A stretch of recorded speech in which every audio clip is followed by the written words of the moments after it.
안녕하세요. 반갑습니다. 2022년 1월 3일 새해 첫날부터 정말 우리 주식 투자자들을 깜짝 놀라게 하는 역대급 사건이 터졌습니다. 주요 기업 직장인들의 횡령 사건을 이렇게 되짚어 봤을 때에 가장 큰 역대급 횡령 사건이 바로 오스템 임플란트라는 기업에서 터지게 됐습니다. 저도 오늘 이 질문을 좀 많이 받았었는데요. 바로 오늘은 여러분들이 이 부분에 있어서 굉장히 궁금해 하실 것 같아서 지금 상장 폐지 얘기도 나오고 있고 현직 지금 재무관리팀장이 횡령 의혹을 받고 있는 그런 상황들이고요. 타주 슈퍼개미 이모 씨라는 사람이 지금 혐의를 조사받고 있다라고 합니다. 지금 물론 현재는 지금 잠적한 상태이고 출국 정지 명령을 내려놓은 상태라고 하는데요. 자, 이제 그 사건에 대해서 우리 보유자분들 또는 앞으로의 이런 어떤 진행 과정들을 공부해 보면서 한번 이 시간 진행해 보도록 하겠습니다. 자, 2022년의 사건 개요를 보면은요. 일단 오스템 임플란트의 이 재무관리팀장이라는 이모 씨가 45살 이모 씨가 1,880억에 달하는 회사 자기자본금이 2,047억입니다. 자기자본금의 91.81%에 해당하는 엄청난 금액을 횡령을 했습니다. 사실 웬만한 이런 기업 같으면 자기자본 비율의 91%를 횡령했다라고 하게 되면 거의 상장 폐지입니다. 그런데 제 생각은 오스템 임플란트는 조심스럽긴 하지만 상장 폐지까지는 가지 않을 것 같다라는 그런 결론을 먼저 말씀을 드립니다. 물론 그 이후에 알아봐야 되겠지만요. 자, 지금 상장사 직원이 자기 자본의 5% 이상, 자 5%입니다. 5% 이상의 횡령 배임을 하게 될 경우에는 상장 적격성 실질 심사 대상이 됩니다. 근데 얘는 91%라니까 말도 못하죠. 자, 그런데 쉽게 말해서 회사를 설립하고 나서 투입했던 그동안의 돈과 그동안 회사가 모아왔던 돈을 고가에 쌓았는데 이 자금의 95%가량이 하루아침에 증발해 버렸다는 얘기입니다. 그런데 오스템 임플란트는요. 뭐 하는 회사냐? 여러분들 임플란트 만드는 회사예요. 독보적인 기술력을 가지고 있으면서 이 기업은 사실 치과의사 출신 최대표가 바로 치과의사 출신입니다. 치과의사 출신의 최교옥 대표가 예전에 2011년도, 2014년 리베이트 사건에 몰리기도 했었고요. 그래서 6,700만 원 정도의 가진금을 냈던 그런 이력도 가지고 있고 또 2012년도에는 개인 신변에 대한 문제로 구설수에 오르기도 해서 굉장히 좀 시끄러웠던 그런 회사이기도 합니다. 뭐 그때에도 보면 개인적인 이용을 위해서 횡령했다라는 의혹이 있는 가운데 이 요청해달라는 요구가 있자 본인은 사실 무근이다라고 대답했었던 과거의 이력들도 볼 수가 있습니다. 자, 그리고 사실 이런 어떤 오너 리스크, 잠재적인 오너 리스크가 계속 부재했던 회사예요. 회사는 굉장히 좋고요. 치과 의사들도 지금 이 종목을 많이 가지고 있어서 이번에 사건이 터지고 나서 금감원에 전화가 빗발치듯이 오늘 왔다라고 합니다. 뭐 이게 사실이냐 이런 얘기들부터 시작을 해서 치과 의사들이 자기네들이 사용하는 그런 의료기구이기 때문에 굉장히 좋은 회사다라고 생각을 하고 있었던 거죠. 자, 그런데 우리나라 주요 기업 직장인들의 횡령 사건을 한번 뒤돌아보면요. 동아건설이 2009년도에 자금 부장을 통해서 898억 원을 횡령했었고요. 대우조선해양이 2016년도 시추사업부 차장이 180억 원, 그리고 2012년도에 삼성전자 경리부 대리가 100억 원을 횡령을, 삼성전자에서도 이런 일이 일어납니다. 그러니 그 외의 기업들은 진짜 비일비재하겠죠. 사실 어떻게 하냐면 적정 감사를 받아놓고, 그러니까 감사 보고서에서 적정을 받아놓고 나서 나중에 자금을 뺐다가 회계 법인으로부터 적정을 받아놓고 자금 감사를 받은 후에 회사 돈을 빼돌렸다가 다음 감사 전까지 채워 넣으면 현실적으로는 적발하기가 어렵다고 합니다. 이거 문제죠. 그래서 이 회계 문제를 전문적으로 들여다보는 방식으로 크로스 체크를 하는 내부 시스템이 강화되다라는 그런 지적이 또 소잃고 외양간 고친다고 이제서야 또 나타나고 있습니다. 이런 내용들이 있는데요. 아무튼 오스템 임플란트는 이 임플란트 업계에서 굉장히 유망한 그런 회사이고요. 또 하나는 우리가 코로나 때문에 이를 이렇게 가리고 다니다가 이제 마스크를 혹시 지금은 아직 마스크를 하고 있지만 벗게 되고 한다라면 아무래도 관심을 갖게 되는 부분이 아닌가 싶습니다. 자, 그런데 참 우리가 또 들여다볼 문제는요. 차트 모양도 굉장히 예쁘게 만들어 놓고 했었지만 이 기관들이 지금 연기금에서도 그렇고 긴 시간 동안 매수를 해왔다는 얘기입니다. 거기다가요, 외국인 비중이 44.2%에 달해요. 다 같이 당한 거죠. 오히려 개인들은 매도를 하는 모습, 개인 계좌에서는 매도 흐름이 있었었는데, 기관이나 외인 비중은 굉장히 컸다라는 겁니다. 이 부분도 우리가 한번 체크를 해봐야 될 부분이 아닐까 싶고요. 현재 지금 이 1,800원을 횡령을 해서 도대체 이 사람이 뭘 했을까? 예전에 일본에서도 이런 사건이 있었는데 일본에서는 가상화폐를 샀다고 하죠. 그런데 이 동진세미캠이라는 종목을 샀답니다. 제가 텔레그램에서 동진세미캠이라는 종목을 사실 처음 텔레그램을 오픈하고 나서 여러분들께 이 동진세미캠을 공개적으로 추천을 드렸던 내용이 있었어요. 그때가 바로 12월 요 초였습니다. 그런데 주가가 밀렸다가 그 다음부터 급락을 하기 시작해요. 막 잡아 끌어올리는 거죠. 어쩌면 이런 자리에서 매도 물량이 출회가 되지 않았을까 싶은데요.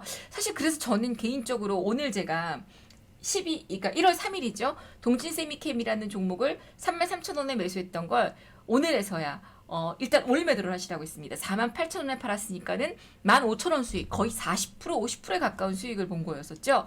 일단 저희는 피했는데요. 10월 1일 날 이 동진세미캠을 391만 주, 17,431주, 거의 7.62%에 달하는 물량을 파주의 슈퍼개미 이모씨, 제가 이름을 밝히지는 않겠습니다. 이은모 씨라고, 모모 씨라고 1,430억 원어치를 매수했습니다. 그리고 나서 11월 8일부터 12월 20일까지 6차례에 걸쳐서 336만 7,431주, 약 1,112억 원을 매도를 했어요. 그런데 손실을 봤습니다. 이 재방송을 들었으면 손실을 보지 않았을 텐데 말이죠. 그리고 현재도 55만 주 정도 1.07%를 보유하고 있는데 오늘 개파락이 나오면서 혹시 이걸 팔지 않았을까 하는 추측이 나오기도 하는데요. 지금 이 슈퍼개미, 파주의 슈퍼개미 이 사람과 자금관리 횡령을 했던 이모 씨를 같이 보는, 같은 사람이 아닐까 하고 보는 이유가 한 가지가 있습니다. 그게 뭐냐 하면 일단 자금 횡령한 이모 씨가 D사에서, 경쟁업체 D사에서 2018년도에 이직을 했다고 합니다. 이직을. 오스템 임플란트로 이직을 했는데요. 요 사람이 지금 이 매매의 흔적을 보면 파주에서 매매가 이루어졌다. 이런 얘기들이 있으면서 동일 인물이 아닐까 하는 그런 추측들을 하고 있습니다. 자, 일단 지금 이 오너 리스크가 계속 잔존해 있었다라는 것은 별로 좋지 않습니다. 굉장히 신뢰도가 떨어지는 그런 흐름이었었죠. 조금 길어질 수도 있겠는데요. 지금 기본적으로 오스템 임플란트라는 회사는 굉장히 좋은 회사예요.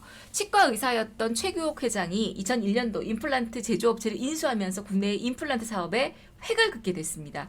그리고 임플란트를 사용하며 치과 의사로서 임플란트를 사용하면서 장단점, 시스템 이런 것들을 너무 잘 알고 있기 때문에 국내 임플란트 시장을 거의 과점했다라고 보여집니다. 이 아시아 시장 점유율 1위 그리고 세계 5위를 차지할 정도로 아주 큰 캐파를 그렇게 가지고 있는 그런 흐름인데요. 자, 일단 여기에서 이제 우리가 예측해 볼 수 있는, 추측해 볼 수 있는 내용들과 그 다음에 이 흐름들을 한번 살펴보면요. 일단 과연 이 사람이 개인이 혼자 할 수 있었을까? 요게 바로 의심인데요. 아까 말씀드렸던 그 일본에서도 이런 흐름이 혼자 단독으로 이루어지긴 했어요. 자, 이 공시로 들어가 보니까 혹시 옛날 최 회장이 옛날 버릇대로 또 이런 거 아니야? 라는 의구심이 있었는데 자금관리 직원의 단독이었습니다. 그리고 1,880억 원 횡령에 대한 고소장을 제출을 했어요. 그런데 과연 1,880억 원 자기 자금의 92%나 되는 자금을 혼자 할 수 있었을까? 이런 의구심이 생기게 되죠.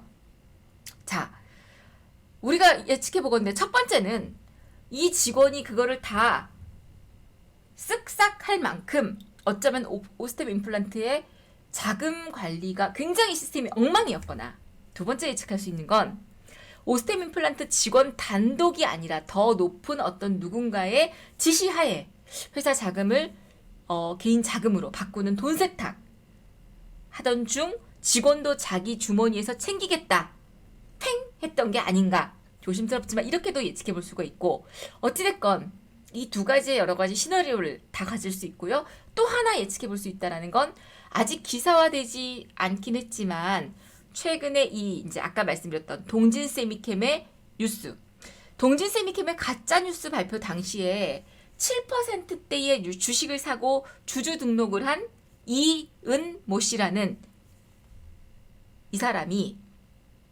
형과 이번에 횡령을 한 오스템 임플란트 지금 직원하고 이름이 같다라는 겁니다. 아까 설명드렸었죠. 이 돈이 동진으로, 물론 그러나 손실을 입기는 했습니다. 동진 세미캠 주식을 7%에서 매도를 하고 1%만 남았다라고 하는데 과연 오늘 이 물량을 털어낸 게 아닌가 한번 우리가 의심해 볼 수도 있겠고요. 여하튼 긴밀한 관계가 있다. 저는 그래서 이 찜찜한 게 싫어서 매도를 하시라고 했습니다. 자, 그러면 향후의 이 대응 전략들과 과정들을 한번 짚어보겠습니다. 일단 아까 말씀드렸죠. 직원이 5% 이상의 횡령을 할 경우에는 상장 적격성 실질 심사 대상 여부에 들어가게 됩니다. 이제 오늘 들어갔으니까 거래일로 15일 이내에 실질 검사 대상이냐 아니냐 이걸 결정하게 됩니다. 그게 7월 24일이에요. 아니라면 바로 거래 재개가 되겠죠. 근데 대상이 될 경우에, 제가 볼 때 이건 대상은 됩니다. 될 경우에는 거래일 42일에서 57일 이내에 기업심사위원회를 개최하게 됩니다. 그래서 여기에서 상패를 시킬 것이냐, 주식 재개를 시킬 것이냐의 여부를 결정하게 됩니다. 최상의 시나리오는 주식 재개 거래 여부를 결정을 해주면서 상패시키지 않는다라는 게 최상의 경우예요. 그러나 그리고 이제 가장 최악의 시나리오는 기업심사위원회에서 상장 폐지 결정을 내리는 거죠. 그렇다고 바로 상장이 되는 건 아닙니다. 상장 폐지 결정 시에 1년 동안의 개선 기간을 부여하면서 1년 동안 니네들이 잘 해봐라. 이런 얘기들이, 이런 어떤 흐름들이 기회를 준다는 얘기입니다. 그리고 3월달 감사보고서는 당연히 의견 거절 가능성이 강하겠죠. 의견 거절 가능성이 강하면 당연히 거래가 정지가 되는 거고요. 여기서 이 상장 폐지의 결정 기간 동안 최악의 시나리오가 됐든 최상의 시나리오가 됐든지 간에 주가는 정지입니다. 여기서 가장 주목해 볼 만한 내용은 자금 회수 여부와 회수 금액입니다. 지금 310 몇 억에 해당하는 금액의 손실을 봤다라고 하고 나머지 지금 한 그럼 1,500억 정도가 남아있다라는 얘기인데요. 우리나라 같은 경우에는 이거를 환수할 수 있는 가능성이 큽니다. 만약에 가상화폐를 사서 환수를 할 수 없다거나 그런다면 모르지만 자금을 회수할 수 있는 그런 가능성이 크고요. 또 하나는 오스템 임플란트가 이런 오너 리스크를 갖고 있기는 하지만 매년 영업이익과 매출액이 늘어나면서 영업이익도 1,000억 이상의 영업이익을 내고 있는 굉장히 튼튼한 회사다. 그렇기 때문에 재무 손실은 불가피하나 시간이 지남으로 인해서 만약에 1년여간의 개선 기간을 준다라면 회복을 시킬 수 있는 능력은 충분히 있다라는 얘기입니다. 그래서 결론부터 말씀드리면 상장 폐지 결정이 난다 하더라도, 최악 시나리오가 나온다 하더라도 1년여의 개선 기간 동안에 회사가 할 수 있는 모든 총동원은 할 것이다라고 보여지고요. 그리고 주식 이 기업심사위원회에서 최상의 시나리오가 나온다 하더라도 일단 주가 거래는 재개가 됩니다. 그런데 문제는 그 다음의 문제죠. 첫 번째가 됐든 두 번째가 됐든 기업의 신뢰도는 완전히 땅을 쳤습니다. 아무리 좋은 기업도 주주들이 외면하면 주가는 아웃이에요. 오너 리스크 벌써 있었죠. 리베이트 사건이 있었죠. 계속 지금 불거지고 있는 횡령 배임 얘기 있죠. 신뢰도가 땅바닥을 쳤습니다. 그래서 제가 볼 때는 일단 거래가 된다라 하더라도 주가가 거래 재개라는 하나의 이슈 때문에 단기 급등이 잠깐 나왔다가도 보유자라면 무조건 다 매도를 하는 그런 흐름이 나오지 않을까 싶습니다. 그래서 저는 보유자라면 거래 재개가 될 때에 당연히 매도를 하시는 게 맞고요. 오스템 임플란트 종목은 차라리 안 봤으면 하는 바람이고요. 오히려 반사 이익으로 튼튼한 그런 회사인 디오라든지 그리고 덴티움이라든지 이런 어떤 같은 계열 회사들을 보시는 게 훨씬 더 유리하지 않을까라는 생각을 해봅니다. 일단은 새해 첫날부터 이런 이 직원에 대해 엄청난 금액의 횡령으로 인해서 진짜 오스템 임플란트 주주분들 걱정이 많으실 텐데요. 제 얘기를 보시고 조금 위안을 삼으셨으면 좋겠고요. 문제는 지금 일단 정지가 됐기 때문에 그것 때문에 밤잠 못 주무시고 힘들어 하신다고 해서 달라지는 건 없습니다. 말씀드린 것처럼 향후 대응 전략들에 대해서 잘 대처를 하시면 좋지 않을까라는 생각이 들고요. 그리고 아무리 회사가 좋더라도 오너의 도덕성, 신뢰도가 땅바닥을 친 기업들은 매수하지 않는 게 좋다라는 결론을 말씀드리도록 하겠습니다. 자, 유튜브 방송 차트여신 감은숙입니다. 여러분들 좋아요, 구독은 여러분들의 사랑과 애정, 관심입니다. 다음엔 더 좋은 내용으로 찾아뵙도록 하겠습니다. 감사합니다.